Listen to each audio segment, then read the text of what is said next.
How you doing, folks? You're listening to Onward with Onrie. I'm your host, Henri Kompan, and this week we are bringing back our special guest, Michael Wojciechowski.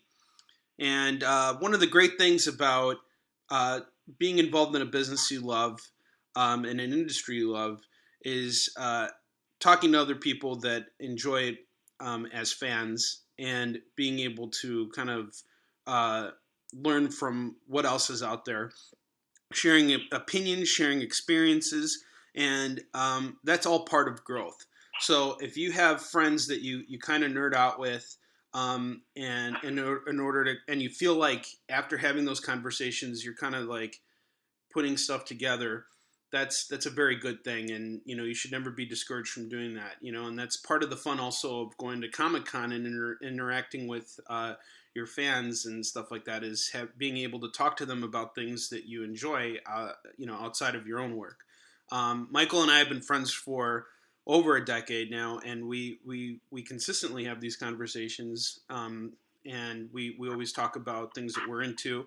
And so I've asked him to come back on the show today to do exactly that. So we're going to be talking about some of the stuff that we're into right now and how it's impacting us with our general lives. So Michael, welcome back to the show. It's good to have you, buddy. Thanks for inviting me back. Absolutely, dude. So last time we had you on the show, it had been a couple months since you got back from the hospital. How are you feeling, man? Oh, fantastic. Yeah? It's summer. Wonderful weather here in Chicago. Oh, yeah, dude. Great. Yep. That's a good thing, man. And and how's your overall health been? Been relatively all right. Nothing new to report, so that's a good thing. No, absolutely. As long do you live by the advice an apple a day keeps the doctor away? I am not a big fan of apples, but I'll take the doctor's word for it. All right, man. Well, hey, let's just kick this off the way we discussed it. Tell us what you're reading right now, what's... Well, right now, before you called, I was reading Scales of Gold by Dorothy Dunnett, and it's a historical fiction book set in the 1500s, and it follows the exploits of one Nicholas, what's his last name? I can't remember his last name, but he was a dye works apprentice who happened to have gone up the ladder to own the business where he was an apprentice, and you're basically turning his exploits into becoming not just a dye works mogul, but a mogul in almost everything during that period. You follow him in his adventures of dealing in one area of the world and another. So he went from Bruges in the Netherlands, and now he is going into the, the Canary Islands, and he wants to go and see if he can meet the famed king, Prester John. That's cool shit. In Ethiopia. So I'm on the fourth book in that series, and I can't recommend that series enough. If you're a historical fiction fan and you love following a nobody who becomes a somebody, this is fantastic. Mm. And, you typically have these huge undertakings when you're reading. You don't just pick up fucking How to Make an American Quilt kind of books. You're picking up big historical pieces, and you've read everything from Dante's Inferno to what was that one about Rockefeller you were reading? Milton. I've read about John Milton, mm-hmm. Paradise Lost and Paradise Regained. I've read the biography on Rockefeller. The next one I'm planning on doing is Andrew Carnegie, and I believe the author on that is David Nassau. I could be wrong, because I'm awful with names, but that's in my to-do list. And in between that, and after finishing this one, I want to actually read one of the Witcher books. I want to see how. Yeah, that's right. And you're playing that right now, right? Witcher 3. I'm playing Witcher 3 on PS4, which I got as a gift. And I'm enjoying myself. In between that, I had finished up Detroit. Yeah, Become Human. I absolutely love. Yeah, you turned me on to that. That we should talk about that because I was actually over at your house a couple days ago, and you were selling this thing like it was like the last game that would ever be made, and I played maybe about, what would you say? I put about 30 minutes into it, right? A good 30 minutes into it. I think it was an hour, dude. Really? That just goes to show you how much I enjoyed it. And I'm too much of a cheap ass to like go out and buy it for $60 right now, but it's definitely on my radar. And once you and me both. Yeah, but you got a good deal on it. Yeah, you bought it on eBay, and you got that good deal. But that game was just, I was hooked. I mean, and it's so funny because you're doing the most remedial stuff, like I was saying in that game. I mean, you're literally like cleaning up dishes and like, but it's not the fact that you're doing these remedial chores. It's the fact that you're in these like environments as a story is unfolding, like a greater story is unfolding. There's like, it seems like it's very like a game very rich with character and very like focused on like on storyline. And absolutely, yeah, I mean that's the driving force of that game. Really, it's like you choose. That's the only purpose. Yeah, if right. this game had a terrible story, there'd be nothing to talk about. I think if anything has a bad story, there's nothing to talk about. I mean, honestly, that's like geez, even the book you were telling me about just now that you're reading, it's like how it wouldn't be interesting if it wasn't a story. It's not. It's about some guy and he like worked his whole life. It's like something interesting has to happen. And it's funny because there's some people who are really into like mundane concepts. Like Sarah Plain and Tall type of stories, you know what I mean? Like where it's just literally about people's lives and people can relate to that, and it's kind of like, I don't know, some sort of escapism because I guess you're looking outside of your own mundane life and looking at somebody else's mundane life. It's like, I don't know, I don't know any movies that I've seen recently that I can really like pin that on, but I mean, I think story is the driving force in everything, and this one, I mean, it touches on so many topics that you and I talk about on a regular basis, like technology and like where shit's going and like all that stuff, like, well, it's where a lot of history is being made,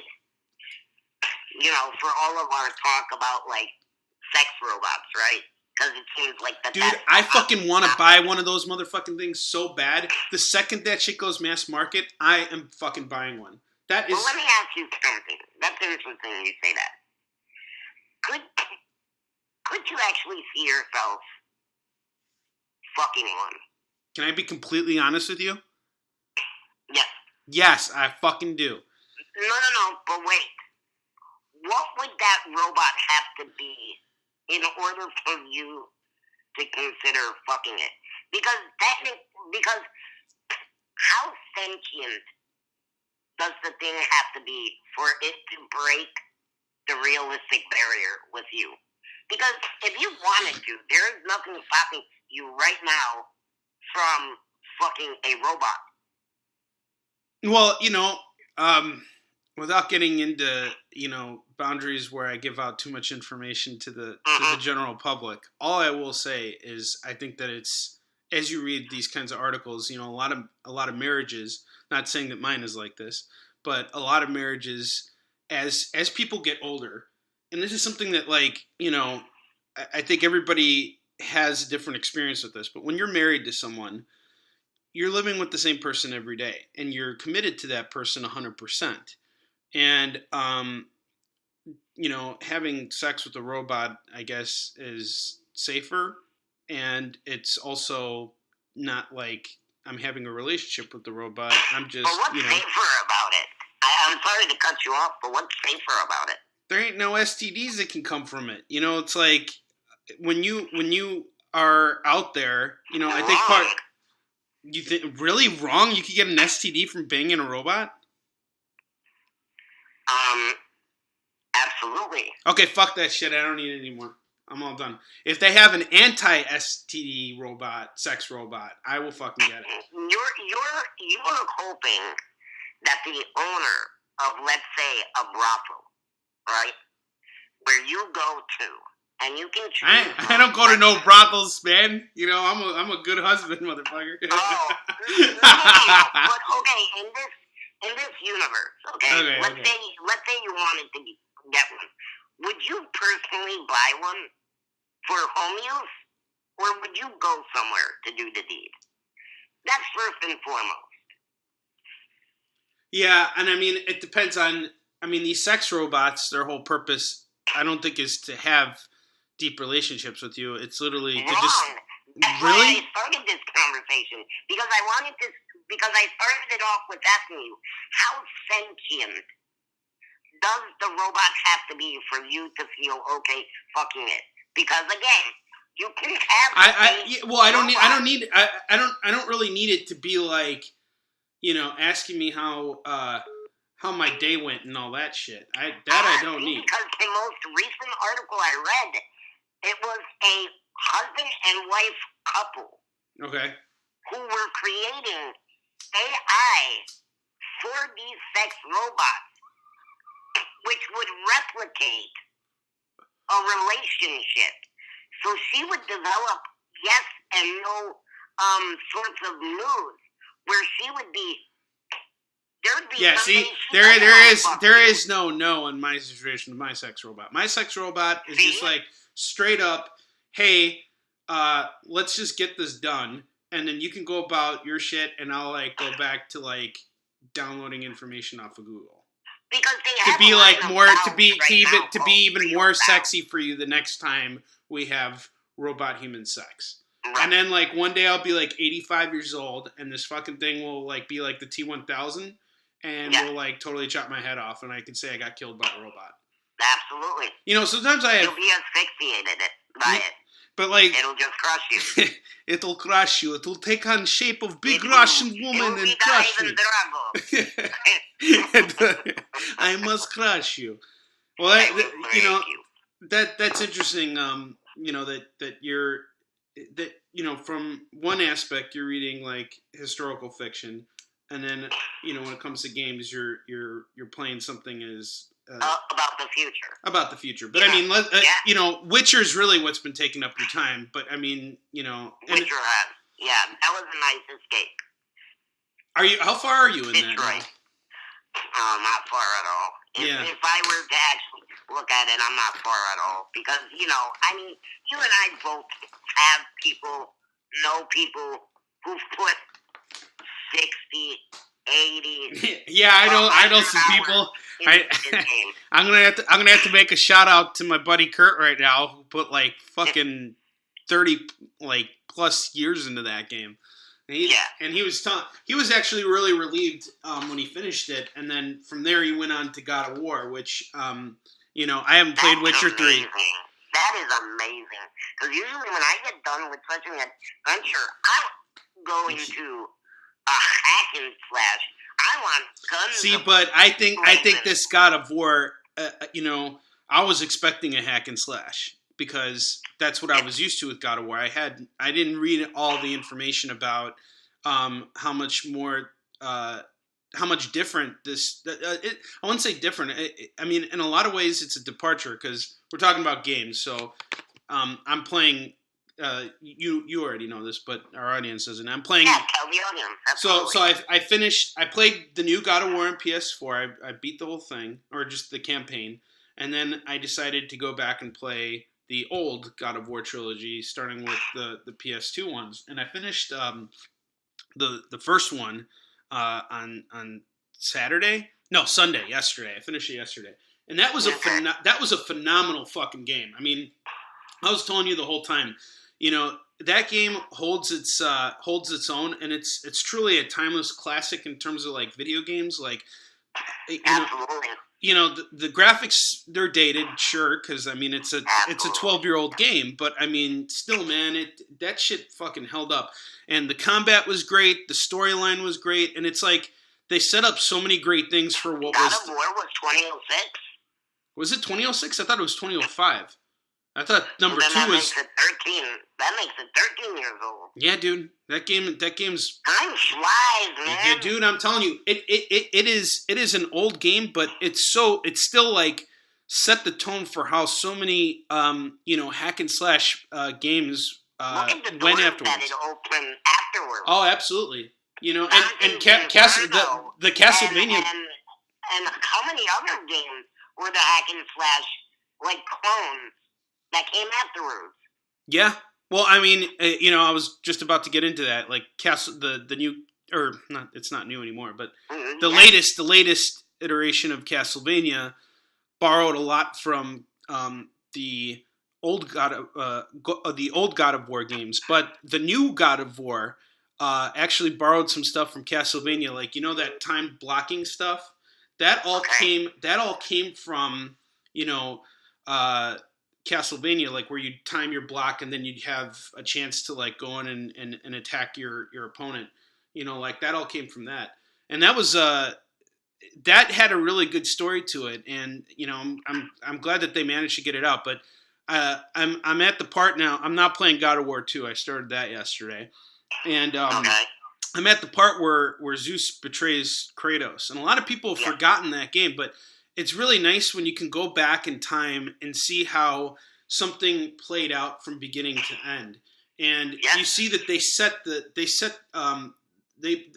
in terms of story, they set all the right seeds in place to help advance the story.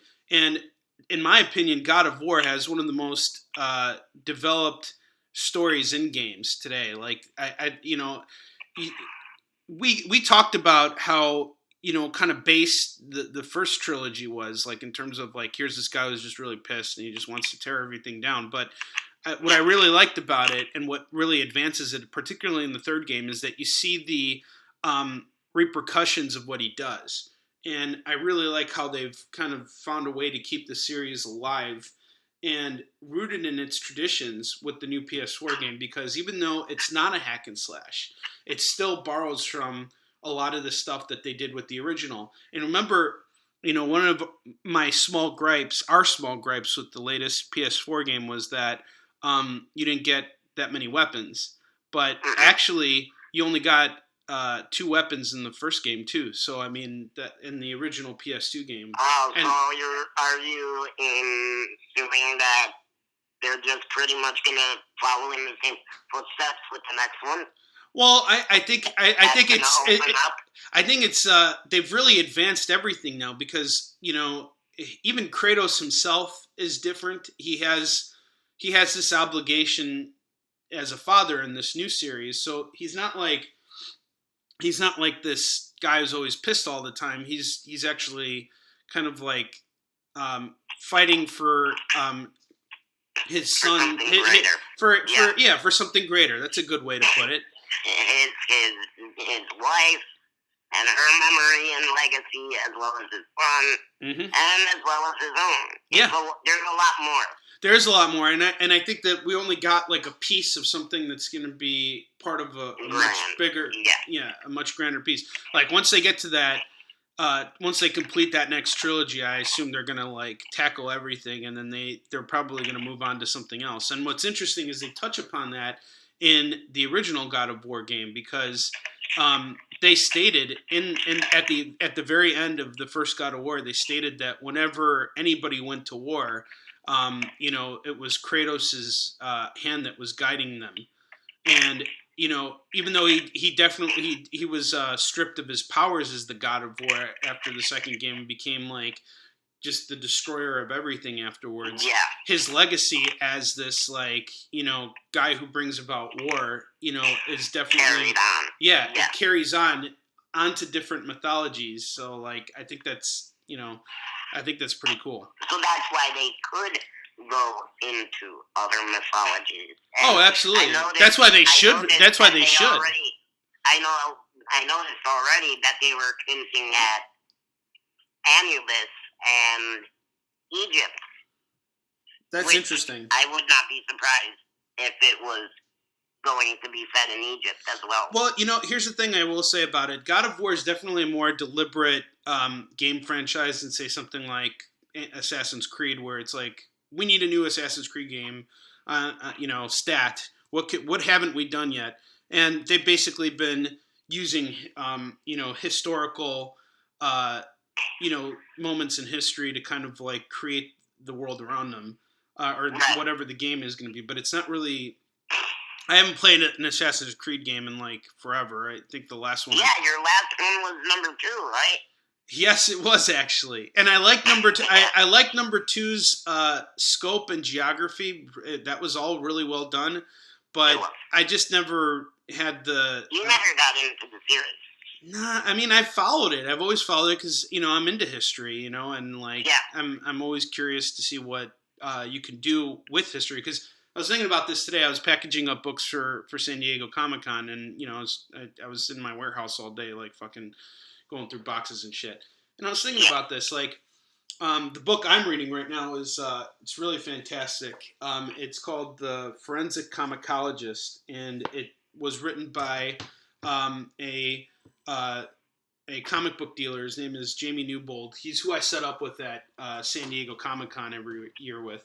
And I got him on the phone today, and I asked him to be a guest next week so he can tell us all more about his book and stuff, and he agreed to do it. So hopefully everything will work out, because he's pretty busy at San Diego Comic-Con, and so am I. So hopefully there'll be like a low moment when I can have a conversation with him. But what's really cool about it is Jamie kind of like details the history of where comic book collecting, where science fiction essentially, where its roots were. And its golden age was like in the early 30s, like around the same time as like, comics were kind of starting to spawn up. But I mean, the golden age of like DC Comics didn't start until 1938 when Action Comics came out. But, go back to like the 20s and 30s and stuff, and there was like a huge surge in like science fiction stuff. And that interest in science fiction is what basically founded the culture of modern day nerddom, I guess you can say. But like all the comic stuff and all the shops, their base is all like the mainstream modern comic. Its roots are in science fiction. And so every comic book shop that you see, it's rooted in this interest in escapism. It's science fiction. It's going into this place where you can, discover characters and creatures that are from parts unknown. Right. And then I thought about it, and I'm like, well, shit, man. In my comic book series, it's all rooted in history, and history is not what this stuff was rooted in. It's like, it came much later. I mean, definitely. It's what they tossed aside. I wouldn't say they tossed it aside, though, because, I'm a fan of science fiction, and I'm not like, oh, man, there's no place in this world for history, and shaking my fist. History is always referenced. I mean, even in Detroit Become Human, the theme of that story is, looking the way we see androids, similar to how we see minorities in this world, and slaves, even earlier. Exactly, and a lot of science fiction is rooted in stuff that was happening in that time, and how it was shaping the world we lived in. And I think that's what comics are trying to do today too. Like if you look at what Marvel is currently trying to do, or what DC is trying to do, it's usually like how do we keep our characters relevant? And one of the things that is it really the same though? Because I feel like there's a lot more restrictions on it. There's a lot more restrictions on it now, because back in like the golden age when all this stuff was coming out, like there was no pop culture. It wasn't a part of pop culture. You could do whatever the hell you wanted. You could create anything you wanted. It was new.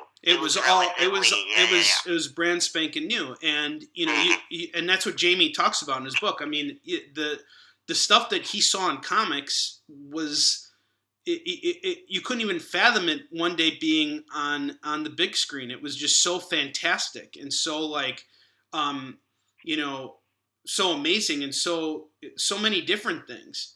But once it started to get popularity, there was a lot more restrictions put into place, and so they had like the Comic Code Authority, and it was kind of restricted. Anytime something becomes popular, you have to put borders around it. Well, that's where I'm going to have to say that things are different now, because look at Game of Thrones. I mean, that's popular, but it's been fortunate enough not to get scrutinized for how, brutal it is. I mean, like, Yi Sun-shin... Except they did make a hubbub about, like, the whole incest aspect. Dude, that show has done things that, like, I can't even picture myself doing in Yi Sun-shin. I mean, like, the first episode of season 2 where, they were trying to kill all the bastard children of the old king. And so, like, they had that scene where they were cutting the baby's neck. I mean, dude, cutting a baby's neck open. I never even had a moment like that in Yi Sun-shin. And I've gotten fucking ripped apart for, like, the book being too violent. I mean, that's just kind of that's kind of the point, is to capture history. And you were talking about how Detroit was a platform for other historical pieces that could be used to not only entertain us but educate us too. Like the format, the QTE quick time event format opens itself up beautifully as a teaching device. It absolutely does. And here's the thing, like, when I work with Dak on Yi Sun-shin, he's always like telling me, don't use the H word, the dreaded H word, history, because then history automatically comes with this pretext of it's not marketable. It's not marketable. I mean, it's just all of a sudden it's like history, and it's like some people are into it because they like history, but other people don't. Like if they taught science fiction in school, instead of history, then history would be the thing, But I think it's the case for us naturally as humans to kind of like move on and forget the past. I mean, look at the direction we're always propelled in. We're always moving forward. Our feet are pointed forward. Our eyes are pointed forward. It takes a lot of effort to turn around. Yes, we move physically forward. Yeah. But our actions don't necessarily replicate. No, we are still, because we're still in the confines of who we are as a species. I mean, like, if you look at, and we've had many conversations about this, about like how domesticated human society has become since, I would say post World War II. The industrial age began on that paradigm. Yeah, and I think now we realize that because we have we have the luxuries that we do now, we look at life differently. I mean, there's still many people, I would say the majority, still have this obligation of, I need to work to live. And, they get into fields that will allow them to basically survive. And there's people who are very passionate about, what they do and are working in, service industries. Like, for example, I know I'm good friends with the dude who's a lieutenant for the Chicago Fire Department. And he takes great pride in what he's doing. I mean, I don't begrudge anyone happiness. Oh, absolutely. Well, see, here's the thing, though. I don't know how happy. I don't know if he does it simply because he is happy to do it. I think he does it because he feels like this urge, and he's got the biggest heart ever. He's one of those guys that wants to actually genuinely go out there and help people, and he's seen some fucked up shit, I'm sure. He hasn't really told me about it, but I mean, he has seen some fucked up shit. He's had to. I mean, he's a fucking lieutenant for the fire department in Chicago. I mean, so I'm sure there's people I'm sure he's seen people burn alive. I'm sure he's tried to save someone and couldn't. You know, it's like that stuff eats at you. And I don't think you do that job. I think you do that job. Obviously, you're staying in it because you feel like you're making a difference. And I think that's something that can also drive us. It's not just a matter of like, I love this. I love getting up in the morning and, you know, being a firefighter. It's not just that. I think it's like, I hope I can save someone's life today. If I can just save one more life today, you know, I will be happy. It'll be a good day. It'll be worth it. And if I can come home on top of that without any scars on me, like, hey, you know. Or just scars instead of a full-on amputation or something missing. Yeah, and I mean, like, even look at your situation too. I mean, it's like, you know, you have this condition, and I mean, you've learned to live. Yeah, you've learned to accept the good and the bad that comes with it. You know, and you know that's why I kind of have a hard time. Like usually, like when I'm like having an episode of the show and like you know trashing people who work in like the corporate mentality of thinking, because you know. I get there are a lot of people, I would say, there's a greater number of people who work for bigger companies, and when I tell them what I do, they're like, wow, you're living the dream. But it's like, it's not such a dream when, you know, you've heard all the stories of my struggles getting to where I am now and hearing some of the shit that I have to deal with even today. It's not a dream. It's hard fucking work. You know, you just... Yeah. You know, there's a saying in medicine, the dose is where the cure is. Because the dose can both be the cure, and it can also kill you. Absolutely. You take too much of anything, too much of baby aspirin. Yeah. You're dead as a doornail. Yeah. There ain't no coming back. Baby aspirin, though? Baby aspirin. No shit. You can take enough aspirin, well, because aspirin is a blood thinner. Well, hey, they have it in like a syrup now, so you can drink some of that scissor, get fucked up. Yeah, that's the wrong kind of fucked up. But everything in dose, everything taken in stride, yeah. In stride, and with all due seriousness, but with a hint of psychotic fun. You need to make yourself laugh. You need to make yourself feel good, because the world isn't going to do that for you. And I also think you need time to be sad too. You know, like... And you need time to be sad. You need time to be. Yeah, yeah. Period. Yeah, and you know, that's what's great about what we're into, like, you know, comics, video games, and movies, is because that provides the ultimate escapism and allows you to kind of, like... transport your brain to something else. And like I've been watching Luke Cage on Netflix. Like that was like... Yes, you told me a little bit about it. Yeah, I've been very... When I watched Iron Fist last year, and you know, Dak forced me to fucking watch that. I saw one episode and I'm like, fuck this goddamn show. And then he was like, no, you have to suffer... To be so vocal? Oh, dude, that show, that is, you know... The Spirit is by far one of the worst movies I've ever seen in my entire life. So I've heard.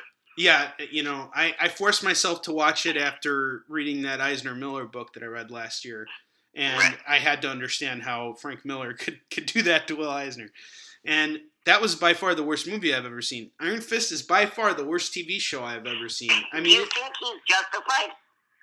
Just to take that aside, Frank Miller, do you think what he did...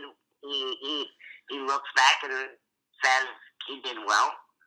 Because I can't speak for him, nor do I want to, nor do I want you to speak for him. But okay, no, we're just having a conversation. Do I think he looks back? We're just having a conversation. Yeah. I think he's done. I think he has distanced himself so much from that that he can't even properly look back on it and reflect. And that's the kindest way of saying it, and the only way I can say it, because like you said, I'm saying this based on speculation too. But I have an immense amount of respect for Frank Miller and the work that he's done. In fact, 300, you know, is sort of like the only other historical graphic novel out. That's if it wasn't for Frank Miller doing 300, I don't think I would have ever thought that something like Yusun Shin could be possible. So I have an immense Very amount. true. Yeah, and all the stuff he's contributed to comics in general, like his run on Daredevil, all the good stuff he did with Batman. And I've read I've read his recent work, and I've read his old stuff, and I think that as an admirer of Frank, I think the most unfortunate thing about where he is right now is that he hasn't found a way to evolve the same way Eisner was able to evolve. Like, Eisner was working until his dying day. And I read his final book that he put out, which was basically Oliver Twist seen from the perspective. You gave it a glowing review. Yeah, I did. Yeah, Fagin the Jew. And you were seeing it from, Fagin's perspective, the entire story of Oliver Twist unfolding. And the detail in the art. And, it was like he put so much into it. And I think Frank has been pressured to just keep doing the stuff that he was known for, as opposed to doing new Frank stuff that Frank wants to do. And I don't know the guy personally. I don't know what it's like working with him. I don't know if he even. He's definitely more in the spotlight now. He's going and doing shows. I just saw today he's going to be at San Diego Comic-Con next week. Doing signings and stuff. So he's involved, and he was at Denver Comic-Con a couple weeks ago.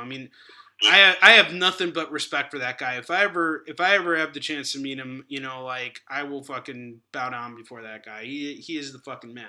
But, again, I'm not that being said, I'm not if I don't like something, I don't like something. I was not a fan of the Spirit movie that he made. I thought that was a huge I don't even know how to begin with that, and I don't even think I can go into it. But it was no, this isn't maybe the time to do that at.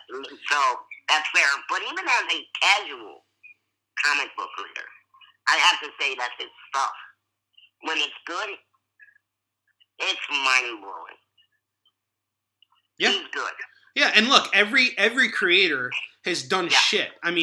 You break into this industry doing shit. I wouldn't have been able to make Yusun Shin if I didn't have experience already making bad comics. And and I could have very easily not have learned my lesson. That's why I did bring on. Well, that's an interesting question, or that's an interesting statement. How do you know you're learning, and how do you know if you learned? So, what is it about to go back? Why do you think he hasn't learned from Will Eisner?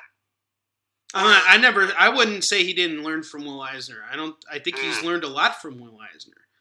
Especially in the book. I wouldn't even say it's different. They have such a different process. They do things so differently from each other. That book was just so, you could teach an entire course on that book. They work in completely different conditions. They have completely different approaches to storytelling. Like Frank, he envisions things differently than how Eisner did, and both of them have their roots in noir stuff. They both have done it. But yes, I love noir. Oh yeah, personally. Yeah, and actually, I just picked up a bunch of reprinted Spirit comics because I never really got into the Spirit. I never really understood it.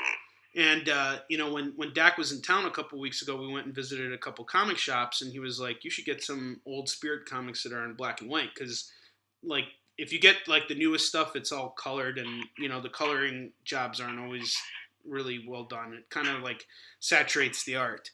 And just seeing that stuff in black and white, you really get a sense of motion and in Eisner's storytelling ability. Frank's is completely different, though. Does Dak enjoy Will Eisner's The Spirit? Oh yeah, absolutely. He's definitely he's the one who turned me onto it. And it's interesting because these are pulp stories. These comics are 84 pages, and there's 3 or 4 short stories in them or something like that. I don't know. And they're each like 7 pages. They're each like 7 pages, and then they have like essays in there on comic book production and like all these other nice little things and some side stories that are not related to the Spirit. And just seeing it's almost like he just was given this opportunity to just do whatever the hell he wanted, and that was kind of what was the case like back in the day, because all this stuff was new. It wasn't like today where it's like, okay, you're doing Spider-Man. Well, you have to understand Spider-Man's history in order to write Spider-Man. So like anybody who's working on like a mainstream book now, they have to not only stay true to every fucking thing that has been done with this character over the last 75 years or whatever, almost the last century. They have to find some way to make it different and give a new spin on it. And, that's one of the challenges, I think, of working in mainstream comics today and like where things are now as opposed to where they were in like the golden age when we had just free thinkers. People were they looked at what was going on in the industrial age and they were inspired by it. They saw aliens, they saw robots, they saw the end of the world, they saw, the future of the world. They saw us, in great prosperity and in the depths of, despair. So there's so much stuff that has changed since then because all of the stuff has become commercialized. It's been packaged up and presented to us on a platter, and it's being shoveled into our faces every single day, whether we like it or not. So when you have something that is your own, I think that in today's world, and this is why I encourage a lot of independent creators to come up with their own stuff as opposed to just saying, the epitome of my career needs to be working at Marvel and DC. And it's great to have passion for, these characters and to want to do that. So I'm definitely not saying like, oh, don't go and do that. But that's there room? But is there room in this in the industry to allow for differences? Absolutely. I mean, I think it depends on how you see it too, because like, there was a lot of scrutiny, I think, last year over the fact that Marvel stated that we tried to do all these different things, by changing the backgrounds of our characters, and like, for example, they made Iron Man a black female teenage girl, and Sam Wilson, who was the Falcon, he was always Captain America's sidekick. He now became Captain America and is no longer the Falcon. And then, you have a half black, half Latino Spider-Man, and you have all this stuff going on. But are these good moves, or are these pragmatic moves?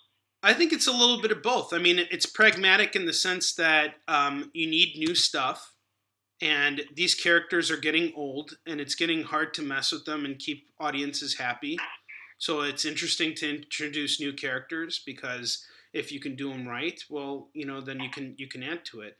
It's certainly a challenge to be someone that is given the task of recording after so many people. It gets to a point where it's like, okay, what do I do now? What and it's hard to be different now because so much it's all been done. Like we were talking about originally, humans are directed forward. Yep. But we're not always moving forward. Yeah, and And even if we wanted to, even in the case of these characters, you have X amount of fans who will protest immediately if a change were to occur.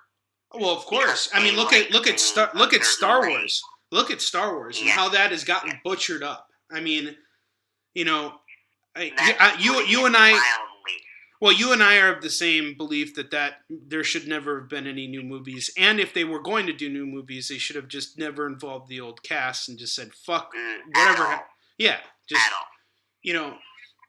watch episode 1. There's not one cast member from the original movies that appears in that movie, other than R2-D2 and C-3PO. But it's the fact that you know the story, that's what compels you. You know that this is the story of Darth Vader. Now, there's a lot of people who didn't like episode 1, and that's totally fine. But the point was there was a Star Wars movie that didn't have any of the old cast members and still, did relatively well in terms of moving the story forward. If I were to give my own take on Star Wars, I would have started out like at the beginning of like where, the Jedi and the Sith started. I would have just like gone back to the beginning because I think that's something that would be so great. Well, because it's something that the mass media can get behind. It's like everybody knows what the fucking Force is. Well, where did the Force begin? How did they? It's just like a good starting point, and then you could build a whole universe around it and start doing that. And it's unfortunate that they didn't do it. And you can kind of understand the pragmatism behind that because it's like, what's going to sell the movie? It's the star power attached to it. And they wanted to, bring in new characters and they wanted to give them different racial backgrounds and stuff like that. And to me, that never made sense in Star Wars. I mean, I guess I can say that being, white privilege. And white privilege. But I mean, like, look, dude, there was like aliens and stuff there. I mean, like, I didn't really look at it I didn't see it that way. Exactly. Because no one actually does. It's only journalists and it's only these bloggy type people who think of themselves as like these great wordsmiths. Well, and their whole job is to stir controversy. I mean, this is why I typically don't pay attention to news and don't get swept up in politics because I've worked in a newsroom before and the news is sold to us. It is not told to us. It's not told to us how it happened. There's always a spin. There's always a way to get more eyes on the screen or on the paper. And today it's clickbait. And I mean, most people aren't actually reading the articles. They're reading the headlines, and the headlines are completely different than the articles. We're receiving such misinformation today that, it is, this whole fake news thing. I mean, it's a really real thing. I mean, my aunt, she's actually works for an organization that tries to battle fake news. But I just typically I stay away from it. I mean, I focus on what's going on around me, and I'm well traveled enough, and I've seen enough of the world, and I go around the world quite often, and I look at what's going on, and it's the one thing I can always tell you that's consistent is every American is so transfixed on what's happening in our country, and they think that everybody is looking at us like we're a bunch of fools. But if you actually go to like different countries, like if you go to South Korea, they're focused on their own internal issues. They're not looking at us every single day and being those stupid Americans. They're just as gullible and of their own nonsense in their own way. Oh, of course, because we're not relevant to them. I'll tell you, we're only relevant to the places where we need to be relevant. But like, for example, someone asked me the other day, because my wife is currently in Kazakhstan with my boys, and someone asked me yesterday, they're like, how does Kazakhstan view what's going on in the U.S. right now? I'm like, Kazakhstan they don't give a fucking shit about America. They don't care because they're between Russia and China. They have good relationships with both countries. They're doing their own motherfucking thing, man. They are totally in their own world with their own fucking problems. They've had the same president for the last 25 years. They have a struggling economy. They had a financial crisis. They don't give a fucking shit about fucking Trump and everything that's going on in America. That is all internal stuff that is sold to us. And I'm sure that they're... Well, here's a better way to ask the question. Do they give a shit about what Duterte is yapping about? Do they give a shit about what... I saw a headline. I didn't actually read the article, but I saw the headline and I was entertained by it. The headline said Duterte would resign if someone could come up to him and prove to him that God exists. I thought that was fucking hysterical. That's awesome. How it reminds me of that one Simpsons episode when Mr. Burns and Smithers were looking outside the window and Mr. Burns or Smithers was like, "Hey, would you like to donate money to the poor?" And and then Mr. Burns is like, "Yeah, when pigs fly." And then there was the roast and pig. Then all of a sudden, and there was total silence. I thought that was fucking. He You just donate shit. And no, I didn't. You just donate shit. Because it really doesn't matter at the end of the day. No, it doesn't. And you know what? Anytime you have a conversation about politics, I'm sure that there is somebody who's listening to this right now and is offended by something I've said or something you've said. Their heads have already exploded. Yeah, their heads have already exploded by what I've said. And you know what? That's why I stay away from it, because it's just, I don't want to do that to my audience. I'm trying to share my story with my audience, and that story is Yi Sun Shen, and I want you to be involved in it. I don't want you to come into it with any sort of like political undertones, thinking that, oh yeah, he's going to try and make, there's a political message underneath here. There is none. I am just like reinterpreting history based on what research I've done. There is no political climate that relates to what's going on today. Now you're dealing with human beings. Similarities. There are similarities. Like there are. But I'm allowing my audience. I'm allowing my audience to make that conclusion themselves. I'm not telling them how to think. And I think a lot of the stuff that comes out today is trying to tell us how to think. It's beating us over the head unnecessarily. Yeah. Politics has gotten involved in the area that it should never have encroached upon, but of course it was always going to, which is entertainment. We took ourselves to the movie theater during World War II to laugh at, to forget about. Well, keep in mind too, they were also promoting war. During World War II, they were using movies to. It was propaganda, but it was for those who had come back from war or came back with some sort of injury. Sure. People, it was for morale. It was for their families who were left behind here in America. It was so that they didn't feel completely abandoned. Well, that's why movies existed and why they've always existed. Oh, sure, absolutely. And, kind of like going off of that a little bit too, like when there's always an agenda with something going on right now in entertainment, and most of the time it's always leaning towards one direction, and I think that really it's really served to divide us as people, because generally speaking, if you put a Republican and a Democrat in a room and just lock the door and tell these two people that they can talk about anything other than politics, they would be surprised at how many similarities they have.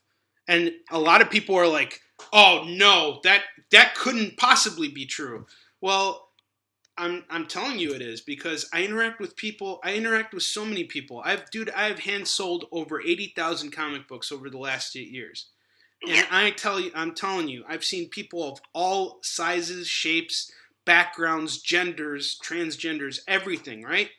And they're all just people. Everybody is kind. Anybody who buys my book is kind to me, and because no one actually looks at labels. No. And labels only exist like online. Absolutely. And I know a lot of or in census bureaus. Well, I know a lot of Republican school teachers, which is something that I find shocking. And sometimes people do tell me their political thoughts and what they feel about what's going on. I don't necessarily agree with them, and I don't. But it's not my job to put them in their place. I have no one's job. No, it's no one's job, and a lot of people feel that it is. It's like a lot of common people feel that it is their job. But you're not convincing anybody of anything. You're just alienating your audience. And when you're small like me, you can't do that. You can't afford to do that. You can't afford to do that. I'm not saying don't be political in your work. You have some of that undertone in there if you want. If it's warranted. Don't change shit because you feel like that's necessary. Oh, sure. If it has to serve a narrative, and to bring this all the way back around, for instance, in Detroit Become Human, It gets political because it has to be political because it's talking about political type of thing. But if your story is in a certain time, in a certain period, of a certain part of the world, that is what it is. Yeah, you have to stay true to the politics of that era, whatever was going on. And I mean, this is the thing that I think is crazy. If you take it back to Yi Sun-shin's period, which I observe all this information non-objectively because I can't have an opinion. But here's the similarities that were going on in Korean politics at that time. You had an east side and you had a west side. The east side was more conservative, more liberal, and the west side was way more conservative. I mean, do you know? And all the things that were happening were a result of both sides not listening to each other. They started labeling each other. They started saying, this side is more sympathetic to the enemy. This other side here, they don't care about helping the people.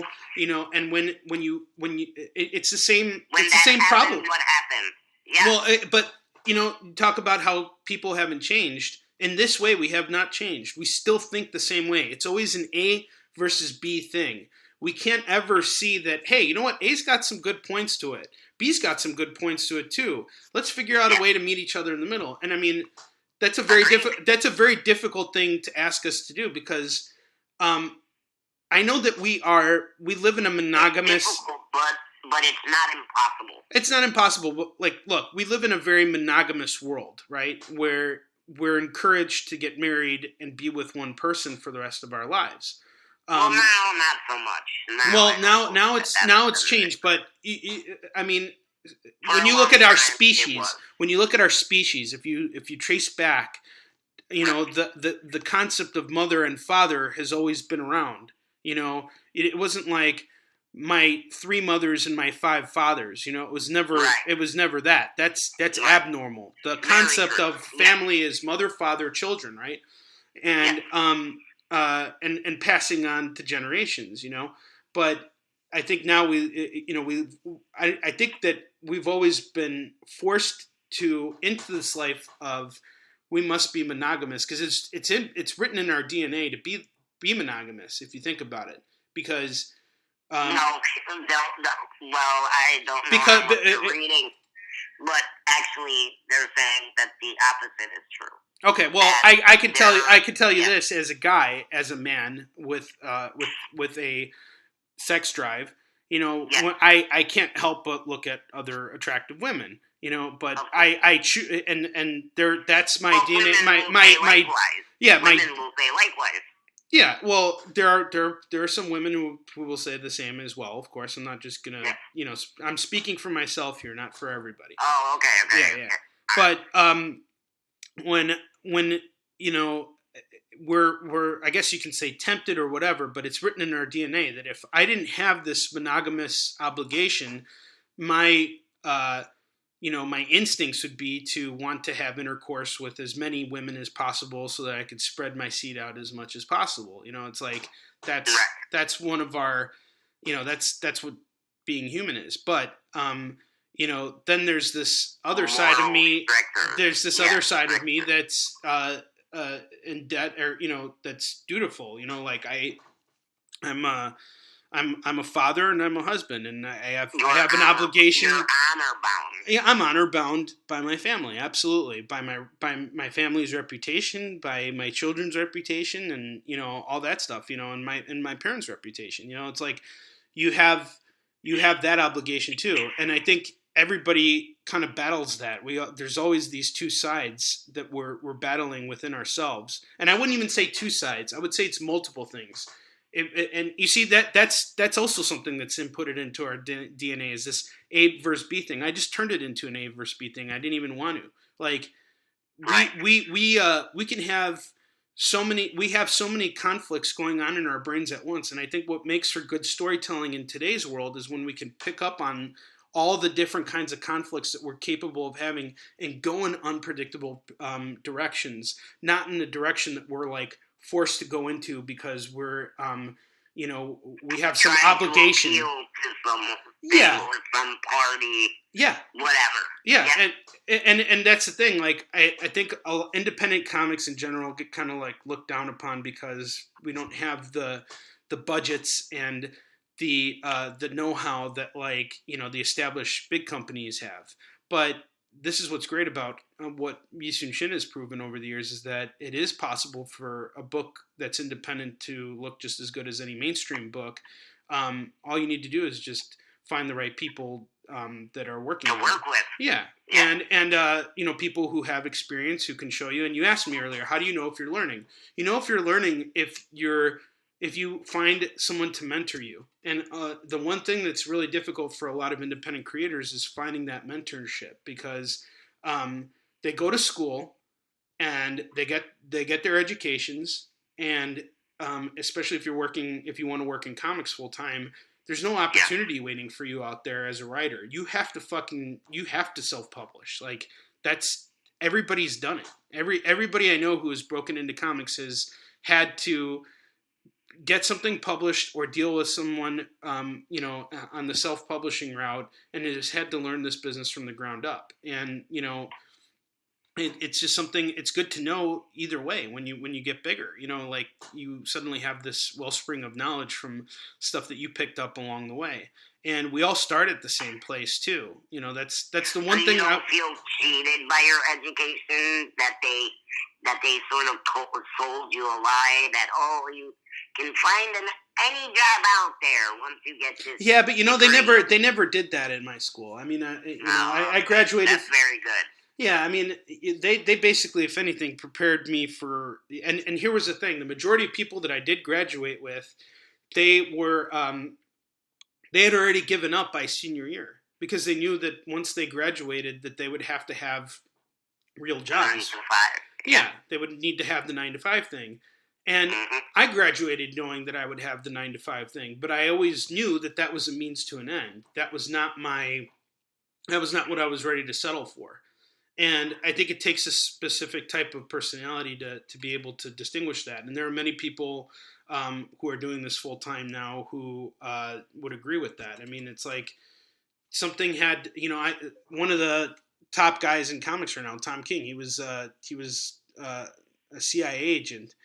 And I think it was CIA or FBI, I don't know. But anyway, Tom and I have told you in the past, we both kind of started working in this business together at the same time. And, his career has skyrocketed since. But if he never took that, if he never looked at his life and said, look, this is not what I want to do. I want to get into comics and take the chance and go off on this journey, he wouldn't be where he is today. It's just like plain and simple. Sure. You have to be willing to take the risk. And, bringing this all back, it kind of, and we'll wrap this up now because it's been about an hour. Yeah, it's been a while. The one thing we all have in common is that we all start out in the same place, meaning we're all born into this world not knowing a fucking thing. And that's the one thing we will always have in common. And the initial things that we learn in the first year of our lives, all the basic things, no matter how it's fed to us, like learning about compassion, having knowing what drive. What I wouldn't say drive, because you're instinctually we are driven. Like in that first year of life, we want to get up, stand, and walk like all the other big people around us do. But like all the good things that we take from that first year of life, all the basic things. And some of us don't get that, but I mean, generally speaking, when, children or babies are handled with extreme care. And in that first year, we're given such compassion because we're being taken care of around the clock. I mean, if you're alive today, that means someone took care of you when you were just born.